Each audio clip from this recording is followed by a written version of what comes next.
With people staying at home because of physical distancing and staying in our bubbles here at Alert Level 4, COVID-19 is not the only public health threat we should be concerned about. Loneliness is one as well. And although what we are doing right now is the right response to the coronavirus pandemic, we actually need the exact opposite in response to a possible loneliness pandemic. So how can you cultivate your social well-being in the middle of a pandemic while doing all the right things like staying at home to protect you, your loved ones, and the wider community from infection? Well, one obvious answer is the device you're watching this video on. Riding on the internet.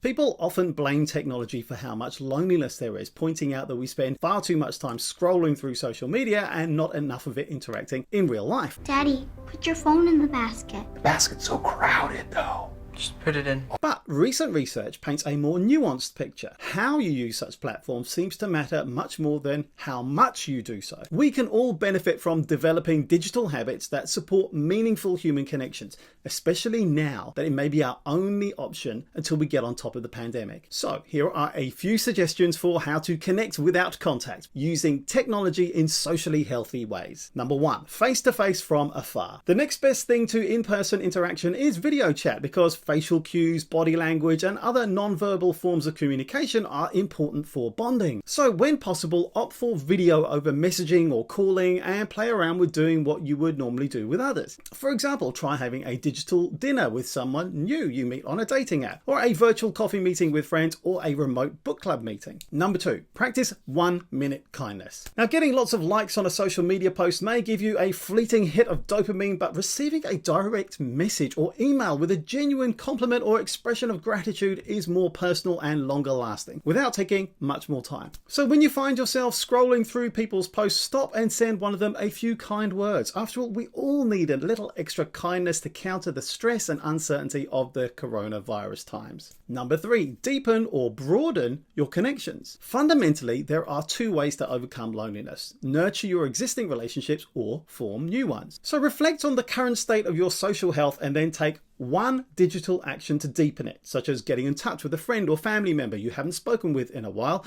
or one digital action to broaden it, such as reaching out to someone you'd like to get to know. Number 4, use a conversation prompt. So increasingly, apps and social platforms are being designed to help us optimize our online interactions with loved ones, but also consider using conversation prompts, such as table topics or the and, to spark interesting conversations during a video call, just to mix things up a little bit. I'll leave the links in the video description below. And that's it from me today. Hit me up on social if you'd like to connect with me, and I'll see you here tomorrow because I'll be here, not going anywhere.